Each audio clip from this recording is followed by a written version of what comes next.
Welcome to my new vlog. તો તમારા બધાનું ફરીથી સ્વાગત છે મારા નવા વ્લોગની અંદર. તો આની પહેલાં ચોખાની વેફરવાળો વિડીયો મૂક્યો, તેમાં સારા એવા વ્યૂ આવી ગયા હતા ગુજરાતીમાં. તો આજે ઘરે બનાવી રહ્યા છે બટેકાની વેફર, એટલે કે ચિપ્સ જે કયો હોય. તો આજના વ્લોગમાં હું દેખાડવાનો કે કેવી રીતના બટેકાની વેફર બનાવી. તો વિડીયો એન્ડ લગીને જરૂર જોઈજો, તો જ મજા આવશે. તો વિડીયોની ફાસ્ટથી શરૂઆત કરી. તો સૌપ્રથમ 1 ક્રેટ ભરીને બટેકા જોખીને લઈ લીધા છે. હવે તો બટેકાની સાઈડ ઉતારવાનું કામકાજ અહીંયા ચાલુ છે. અને મારું કામકાજ એ આમાંથી પતરી પાડવાનું અને પતરી પાડીને બકૈયામાં ભરવાનું. તો આગળની પ્રોસેસ પછી દેખાડું. પહેલાં આમાંથી પતરી પાડી લઈએ આપણે. મારા કામની શરૂઆત કરું હું.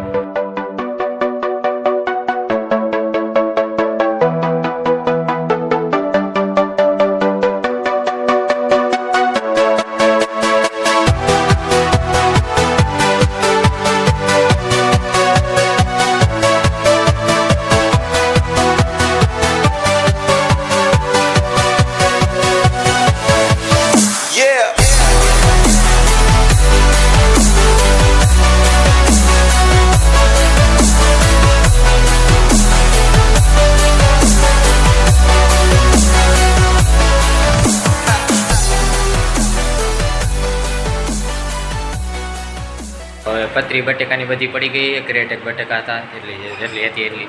આ 2 બકડીયા ભરાણા છે પાડેલી વેફર. અને હવે આવશે બાફવાનું એનું કામ. ચૂલા ઉપર એમાં બીજું કાંઈ ન હોય, બાફવાની જે વ્યક્તિ. બાકી તો આપણે હું આમાં ખબર પડે, તો વ્લોગમાં કરી બતાવવું પડે એટલે બતાવવું. ડાયરેક્ટ હવે ચૂલા આગળ લઈ જાવ છે બાફે અહીંયા. 2 થાળી ભરીને લઈ આવ્યા હોય અને પાણી થઈ ગયું ગરમ. હવે લીંબુ નાખ્યું તો એટલે સારું ઘાયગા થઈ જાય, એમ કીએ બફાઈ જાય. એટલે આંધણ આવી જાય એટલે બટેકાની પતરી એમાં નાખી દેવાની હોય. આમાં મીઠું નાખીને જરૂરિયાત પ્રમાણે મીઠું નાખી દેવાનું હોય, એટલે થોડી ઘણી ખારી થાય. પછી આ બફાઈ જાય સરખી રીતે, એટલે આપણે હુકાવા મૂકી દેવાની હોય ખાટલા ઉપર, કે જ્યાં હુકાવ હોય તડકે સુકાઈ જાય એટલે તરીને ખાવાની હોય. એટલે બની ગઈ બટેકાની વેફર. આમાં બહુ તો કાંઈ હોતું નથી. અને આપણે બફાવા દઈને એ જ મેન વાત હોય. ને જરૂરિયાત પ્રમાણે મીઠું જાજી નાખી દઈએ તો વળી ખારું થઈ જાય, એટલે એ પ્રમાણે નાખવાનું હોય. હવે આ બફાઈ જાય એટલે હુકાવા મૂકી દેવાની છે. બાકી તો કાંઈ છે નહીં. આમાં ચૂલો સળગવા દેવો પડે, વાર લાગશે. હવે ઢાંકી દેવાનું હોય. બફાઈને આવી ગઈ છે વેફર. અને એના માથે હુકાવાની છે. સુકાઈ જાય એટલે પછી તરી નાખવાની, એટલે થઈ ગઈ વેફર.